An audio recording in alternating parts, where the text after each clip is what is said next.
তো সকলকে জানাই গুড মর্নিং। আর মাই গ্রিন ওয়ার্ল্ডে তোমাদের অনেক অনেক স্বাগত। আর এখন হচ্ছে সকাল 9টা বেজে গেছে। আর আমার মেয়ে এখনও ঘুম থেকে ওঠেনি, ও ঘুমাচ্ছে। আর কিভাবে ঘুমাচ্ছে দেখো, পুরো ও যেই দিকে মুখ করে ঘুমাচ্ছে এই দিকটার মাথার দিকে কিন্তু আড়েভাবে শুয়ে ঘুমাচ্ছে। আর ছেড়ে দে মা। তো এখনও ঘুম থেকে ওঠেনি। আর আমি ওইদিকে কিন্তু রান্না বসিয়ে দিয়েছি। ও ঘুমাচ্ছে, তো একটু নড়াচড়া করলে উঠে পড়বে। আর এই দেখো আমি ঘর পুরো মুছে পুরো ক্লিন করা হয়ে গেছে। আমার সকালের ঘর মোছা, দেখো চারিদিকটা পুরো পরিষ্কার করে ফেলেছি।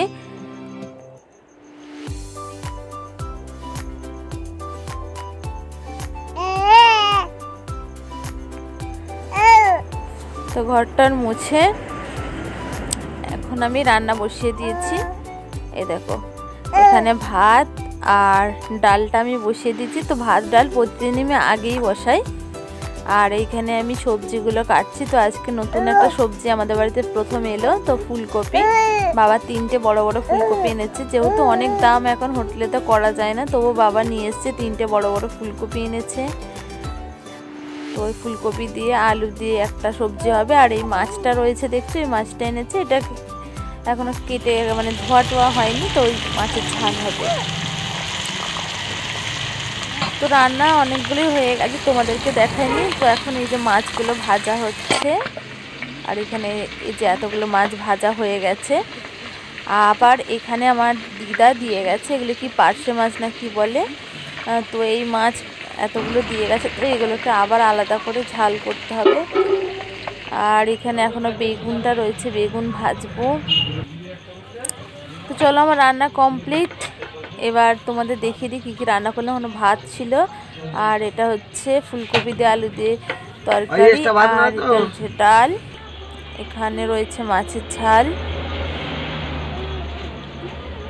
আর এখানে রয়েছে পার্শে মাছগুলো ভাজা, আর এখানে কয়েকটা পুঁটি মাছ ভাজা, আর এখানে আলু ভাজা হচ্ছে। কিছুটা আলু ভাজা হয়ে গেছে, তো আজকে লাস্ট আলু ভাজা। তো এখন সন্ধ্যা হয়ে গেছে, সন্ধ্যা 7টা। আর মেয়েটাকে এখন এখন সন্ধ্যা 6টা, আর মেয়েটাকে এখন খাওয়াচ্ছি। তো কিছুতেই খেতে চাইছে না, সেই জন্য ওকে চেয়ারে বসিয়ে তারপরে রাস্তার দিকে মুখ করে খাওয়াচ্ছি। এখন গাড়ি দেখতে দেখতে দেখি আমি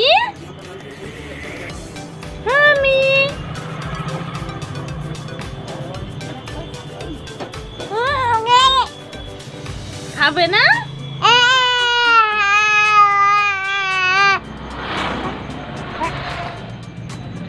hello guys, welcome back to my channel. আর এখন বাজে সন্ধ্যা 7টা। তো দুপুরে রান্না বান্না করার পর তোমাদের সাথে আর কোনো কথাবার্তা বলা হয়নি। আর এখন হচ্ছে সন্ধ্যা 7টা বেজে গেছে। তো এখন থেকে ভিডিওটা স্টার্ট করলাম। তো সন্ধ্যা থেকে মানে বিকেল থেকেই ভেবেছিলাম স্টার্ট করব, কিন্তু সেটা হয়ে ওঠেনি। কারণ হচ্ছে আমার মেয়েটা প্রচণ্ড দুষ্টুমি করছিল। তো সেই বিকেল থেকে একভাবে দুষ্টুমি করে যাচ্ছে, ওকে নিয়েই পড়ে আছে। যেহেতু আজকে তোমাদের বলা হয়নি যে আমার কাল থেকে প্রচণ্ডই শরীর খারাপ। কালকে আমি ভ্লগ করিনি, কোনো ভিডিও বানাইনি। শুধুমাত্র আগে যে রিকোয়েস্টেড ভিডিও একটা আমি বানিয়ে রেখেছিলাম, সেটাই আমি খালি পাবলিক করেছি। কালকে আমি কোনো ভিডিও করিনি, কালকে একটু রেস্ট নিয়েছিলাম। কিন্তু আজকে তার আরও অনেক বেশি অসুস্থ লাগছে। তারপরে ভিডিওটা তাকে করতেও ইচ্ছা করছে না, ক্যামেরাটা এত গন্ডগোল করছে কয়েকদিন ধরে। আর তো ভিডিও করা হয়নি কাল থেকে। আজকে করলাম একটু দুপুরের দিক থেকে, তো বিকেলের দিক থেকে একদমই পারিনি, আর তোমাদের সামনেও আসতে পারিনি। তো এখন এই সবে মাত্র আমার বাবা মেয়েটাকে নিয়েছে, সেই জন্য তোমাদের সামনে এলাম ভিডিওটা করতে। আর এখন আবার দেখো এতটা শরীর খারাপ যে আমি মানে কি বলবো, চোখটা খুলতে পারছি না, এতটা কষ্ট হচ্ছে আমার এখন। তো কয়েকদিন ধরে শরীরটা খারাপ, আমি তোমাদেরকে বলিনি। আর কাল থেকে একটু বেশি, যেটা বলছিলাম, তো একটু ঠান্ডা লেগেছে বলে একটু চাদরটা গায়ে দিলাম। আর হ্যাঁ, তো কদিন ধরেই খুব শরীরটা খারাপ করছে, মানে আজকে তো তিন দিন ধরে, মানে আগে থেকে হচ্ছিল, আজকে তো মানে ধরো 3 দিনে পড়ে গেছে। কালকেও শরীর খারাপ ছিল, আজকে অনেকটা বেশি শরীর খারাপ করেছে। তো আমি শুধুমাত্র বলি কি হয়েছে, মানে আমার প্রচণ্ড পেটে ব্যথা করছে, মানে পেটের নিচের পোর্শন থেকে ব্যথা করছে। তো এইটা অনেকটা বাড়াবাড়ি পর্যায়ে চলে গেছে, মানে এত পেটে ব্যথা করছে যে কি বলবো। তার সঙ্গে আরও অনেক কিছু দেখা যাচ্ছে, যেগুলো আমি হয়তো সমস্ত কিছু এখানে ক্লিয়ার করে বলতে পারছি না। তো মাথাটা একটু ঘেটে গেছে। তো যাই হোক, এখানে আমি সব কিছু ক্লিয়ার করে বলতে পারছি না। তো এরকম অনেক কিছুই, আর সেই জন্য আমি যথারীতি কিছু হলে আমি ডাক্তারের কাছে খুব একটা যাই না। তো এমনি সাধারণত মাথা যন্ত্রণা এগুলো তো লেগেই থাকে, এগুলোর জন্য আমি আর যাই না। তো আজকে ওই জন্য আজকে বললাম, মানে কালকে বললাম, কালকে দেখে ঠিক করেছি যে একটু ডক্টরকে দেখেই নেবো, যেহেতু আমার মানে আমার মেয়ে হওয়ার আগে আমার ওভারিয়ান সিস্ট ছিল, সেই জন্য আমার বাচ্চা আসছিল না। তোমরা আমার ওভারিয়ান সিস্টের উপরে একটা ভিডিও আছে, তোমরা দেখলে বুঝতে পারবে। তো সেটা আমার ভালো হয়ে গেছিলো। আদৌ আমি জানি না, আমি আর আলট্রাসোনোগ্রাফি করিনি। তো আমি হোমিওপ্যাথি ওষুধ খেতাম, আর অ্যালোপ্যাথি দেখিয়েছিলাম। দেখিয়ে আমার যত টেস্ট, প্রচুর টাকা খরচ করেছি, অনেক টেস্ট করেছি। তো অ্যালোপ্যাথি থেকে বলেছিল যে এটা ভালো হবে না, তো এটার জন্য অপারেশন করতে হবে। তো আমি সেটা করাইনি, আর আমি হোমিওপ্যাথি খাচ্ছিলাম। আর ডক্টর বলেছিলেন যে একটা অ্যালোপ্যাথি ডাক্তার বলেছিল যে হ্যাঁ, এগুলো সাধারণ ব্যাপার, এটা প্রায় জনেরই হয়ে থাকে। তো এটা একটু, মানে তুমি যদি সব দিক থেকে মেনটেন করো, তুমি এক্সারসাইজ করো, তুমি খাবারের দিক থেকে মেনটেন করো, মানে তোমার লাইফস্টাইলটাকে যদি তুমি বদলাতে পারো, তাহলে এটা কিন্তু অনেক শুধরে যাবার সম্ভাবনা থাকে। তো সেটাই আমি করেছিলাম, আর আমি তার সঙ্গে হোমিওপ্যাথি মেডিসিন খেতাম। তো সেগুলো আবার নিজে সাজেস্ট করা ওষুধ, মানে সমস্ত কিছু খেয়ে তারপরে, আর নিজে এক্সারসাইজ আর সমস্ত কিছু, মানে যা যা আমার ডায়েটের প্রতি সমস্ত মেনটেন করে আমার অনেকটা ওভারওয়েট হয়ে গেছিলো। তো সমস্ত মেনটেন করে আমি ওই জিনিসটাকে কমিয়ে এনেছিলাম। তারপর আমার মেয়ে যখন পেটে এলো, তখন আমি ডক্টরকে জিজ্ঞাসা করেছিলাম যে এই যে বাচ্চাটা যখন মানে হয়ে যাবে, বা বাচ্চাটা যখন আমার পেটে আছে, তো হয়ে যাওয়ার পর কি আমার ওভারিয়ান সিস্ট থাকবে? তো আমি জানি না, উনি সান্ত্বনা দেওয়ার জন্য বলেছিলেন না সত্যি বলেছিলেন, আমি সেটা বুঝতে পারছি না। তো উনি বলেছিলেন না, বাচ্চাটা হয়ে গেলে তোমার ওভারিয়ান সিস্ট যেটা আছে সেটা ভেঙে যাবে, কিন্তু যদি তুমি তোমার মানে কি বলবো, তোমার লাইফস্টাইলটা যদি তুমি ঠিকঠাক করে রাখতে পারো, তাহলে দ্বিতীয়বার হওয়ার চান্সটা থাকবে না, নইলে আবার দ্বিতীয়বার হওয়ার চান্স থাকবে। তো বুঝতেই পারছো, বাচ্চাটা হয়ে যাওয়ার পরে আর সেই লাইফস্টাইলটা আর হয় না। মানে এটা তো হরমোনাল মানে কি বল, ইমব্যালেন্সের জন্য হয়। তো সেই জিনিসটা আমার আর হয়নি। মেয়েটা হওয়ার পরে বেশি বেশি করে খেতে হয়েছে, যেটা আমি তখন ডায়েটে করতাম, যে একটুখানি অল্প করে খেতাম, 3 বার খেতাম এরকম। কিন্তু মেয়েটা হওয়ার পরে বেশি বেশি করে খেতে হয়েছে, নইলে দুধ আসে না, মেয়ে পায় না, এরকম একটা ব্যাপার। তার জন্য খাওয়া হয়ে গেছে। আর জানো, যারা ডায়েট করে তাদের মনে সুপ্ত অভিপ্রায় অনেক কিছু থাকে খাওয়ার জন্য, যেগুলো তখন খেতে পেতাম না, এখন খেয়ে ফেলি। মানে আমি মিষ্টি খেতে এত, মানে আগে অতটা ভালোবাসতাম না, কিন্তু ডায়েট করার পরে মিষ্টি খাওয়ার প্রতি আমার যেন আকর্ষণটা অনেক বেড়ে গেছে। আর যেহেতু মানে দোকানে সমস্ত কিছুই মিষ্টি জাতীয় অনেক জিনিস আছে, তো আমি সবসময় খেয়ে ফেলি। তো জানি না কোথা থেকে কী যে হয়ে গেল, আমি বুঝতে পারছি না। এতদিন পর, মানে আমি মেয়েটা পেটে আসা থেকে আমি মানে হোমিওপ্যাথি যে ওষুধটা খেতাম ওভারিয়ান সিস্টের জন্য, সেটা টোটাল বন্ধ করে এই দুধ। তো ওভারিয়ান সিস্টের উপর যেটা মানে হতো, সেটা আমি সেই মেডিসিনটা পুরো বন্ধ করে দিয়েছিলাম। তারপরে আমার মেয়ে 1 বছর এখন, এই মানে শনিবার ওর বার্থডে, মানে ফার্স্ট বার্থডে। তো তার মানে ধরো 1 বছর। তো এই 2 বছর হলো মানে আমার মেডিসিনগুলো সব খাওয়া বন্ধ, আর কোনো ডায়েট কোনো কিছুই আমি মানে করতে পারি না, মানে কিছুই করা হয়নি আমার। তো এই 2টা বছর মানে মানে যা খুশি তাই হয়ে গেছে। তো তার জন্য কিছু মানে প্রবলেম হলো নাকি বুঝতে পারছি না। তো পেটের নিচের পোর্শনে প্রচণ্ড পরিমাণে ব্যথা করছে। আমি কি করব বুঝতে পারছি না। তো ডক্টরের কাছে যাবো তো ভাবছি, কিন্তু ভয় করছে। আবার আলট্রাসোনোগ্রাফি, আমার এইসব করতে ভালো লাগে না, আবার আলট্রাসোনোগ্রাফি করতে হবে। তো এই জন্য আমার একটু মানে কী বলবো, প্রচণ্ড টেনশানে আছি। আরও অনেক কিছু মানে দেখা যাচ্ছে যেগুলো আমি তোমাদেরকে বলতে পারছি না ঠিক। আর জানি না কি হবে, প্রচণ্ড মাথায় টেনশান আছে। কালকে তো সে তার জন্য ভিডিও বানাইনি। আজকে তো ওষুধ খেয়ে আমার ভাইয়ের একটা জ্বর, ঘাতের যন্ত্রণার জন্য ডক্টর ওষুধ দিয়েছিলেন, সেই ওষুধটা খেয়ে এখন একটু যন্ত্রণাটা কমেছে। ভলিন দিয়েছিলাম কোমরে, ভলিনি দিয়ে কিছুতেই কোমরের যন্ত্রণা যাচ্ছিল না। তো ওষুধটা খাওয়ার পরে একটু যন্ত্রণাটা গেছে, কিন্তু কোমরের যন্ত্রণাটা হচ্ছে, মানে পেটে যে যন্ত্রণাটা ছিল সেটা গেছে। তো তারপর যেটা হ্যাঁ, তো এখন আমি মানে প্রাণায়াম আর মানে আমার আগে যেগুলো করতাম ওগুলো কিছুদিন হলো মাঝে মধ্যে করে করে একটু প্র্যাকটিসটা রেখেছি। তো ওই প্রাণায়ামগুলো এখনও করি মোটামুটি যখন সময় পাই। এখন তার আগের মতো সময় পাই না যে হ্যাঁ করব, যতটুকু সময় পাই আমি ততটুকু করি।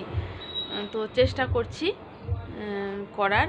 আর আজকে যেটা করছিলাম তোমাদের সেটা মানে আজকে করব, ওখানে করিনি, মানে করব এরপর।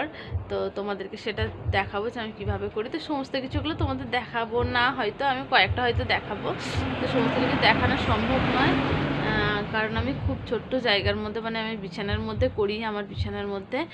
আর তার মধ্যে আমি ওই এক্সারসাইজগুলো করতে গেলে বা কিছু করতে গেলে তো ওই মানে ক্যামেরা যদি বসানো থাকে খুব নড়বে করবে, সেটা ওটা ভালো দেখাবে না। সেই জন্য আমি যতটুকু মানে পারবো ততটুকু তোমাদের দেখাবো। তো চলো আগে আমি কাজগুলো করে নিই আর প্রাণায়ামটা করে নিই, তারপর তোমাদের সঙ্গে আবার দেখা হচ্ছে।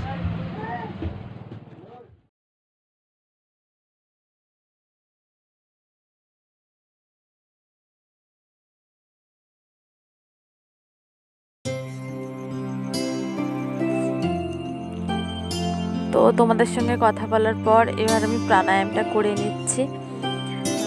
যেহেতু খাওয়ার আগে এটা করতে হয়, তো এমনিতে খিদে পেয়ে গেছে, তো আগে প্রাণায়ামটা করে নিই তারপর খাবো। তো এটা সকাল দুপুর সন্ধ্যা 3 বেলাই করতে পারো। মানে যদি মানে খাওয়ার 3 ঘন্টা 2-2.5 ঘন্টা 3 ঘন্টা পর পরই এই প্রাণায়ামটা করা যায়। প্রাণায়ামগুলো তো আমি অল্প কিছু কটা করব, তো বেশি করব না, মানে বেশি এখানে দেখাচ্ছি না কারণ সম্ভব নয়।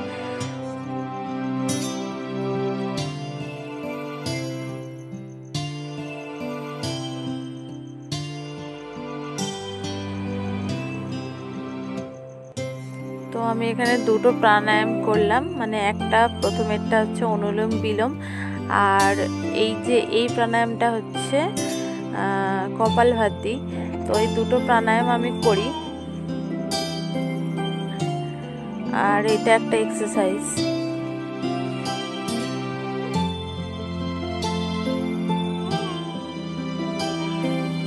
চলো এগুলো করা হয়ে যাক, আর বেশি কিছু করব না, তো এইটুকুই।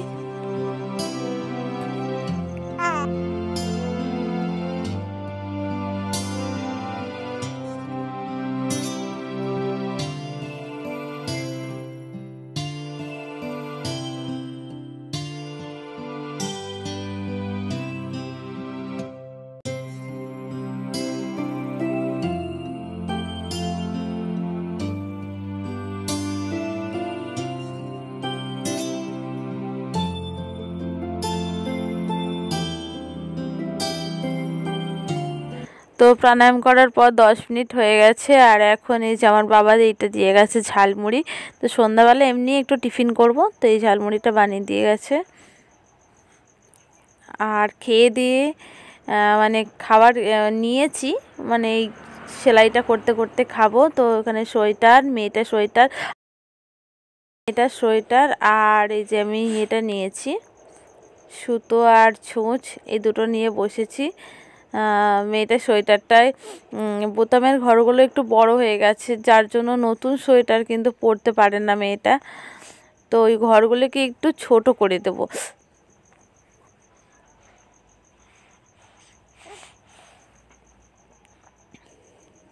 এই দেখো কতটা করে বড় হয়ে গেছে, মানে বোতাম ঢুকিয়েও অনেকটা করে বড় লাগছে। চলো সেলাই করে নিই, সেলাই করে ঘরগুলোকে একটু ছোট করে দিই। শরীর খারাপ করলেও যেগুলো করবার তো সেগুলো করতেই হবে। ইচ্ছে তো করছে না, মনে হচ্ছে শুয়ে থাকে, কিন্তু কিছু করার নেই, আমাকে কাজগুলো করতেই হবে।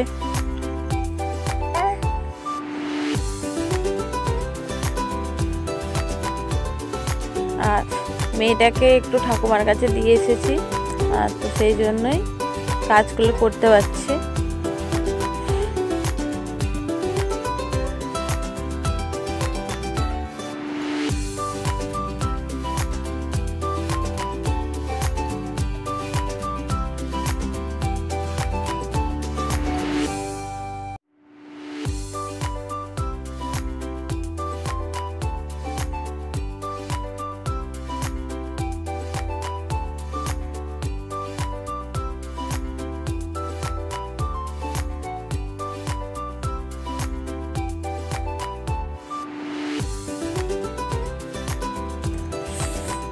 আর দেখো আমার সোয়েটারে এখন বোতাম ঘরগুলো সেলাই করা কমপ্লিট হয়ে গেছে।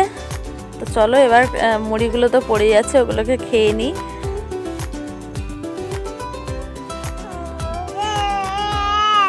মুড়িটা বেশ ভালোই বানিয়েছে। তো আমি ঝালমুড়ি তো আচারের তেল দেওয়া খাই না, তো বাবা একটু সাদা তেল দিয়ে মানে প্লেন সর্ষের তেল দিয়ে বানিয়েছিল, সেই জন্য খাচ্ছি, খুব ভালো লাগছিল খেতে।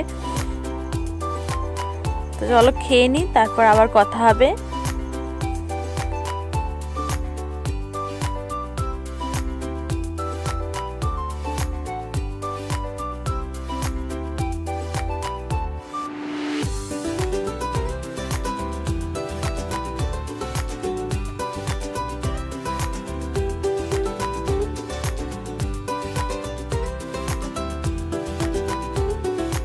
আজকে তো বেশ জমিয়েই ঠান্ডাটা পড়েছে। আর এখন তো বেশ জমিয়ে ঠান্ডাটা পড়েছে আজকে। আর আমার এখন জামাটা মানে মেয়ের সোয়েটারটা একটু সেলাই করে দিলাম, তো ওটা কমপ্লিট হয়ে গেছে। আর এখন ক্যামেরাটা একটু পরিষ্কার লাগছে।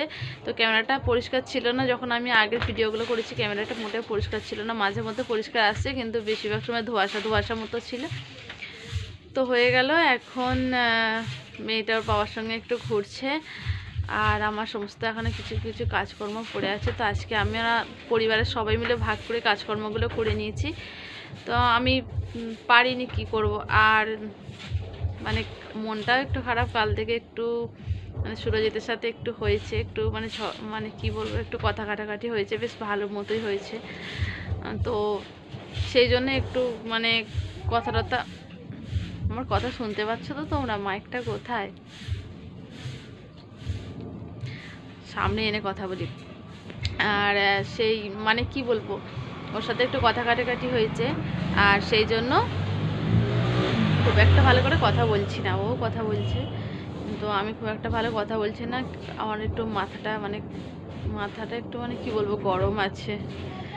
তো যাই হোক, মোটামুটি মনে হচ্ছে তো ঠিক হয়ে যাবে, তো চেষ্টা করব। আর রিলেশন মানেই তো হয়, বুঝতেই পারছো, সবারই হয় ঘরে, তো আমাদের মধ্যে একটু হয়েছে, তো সব ঠিকঠাক হয়ে যাবে।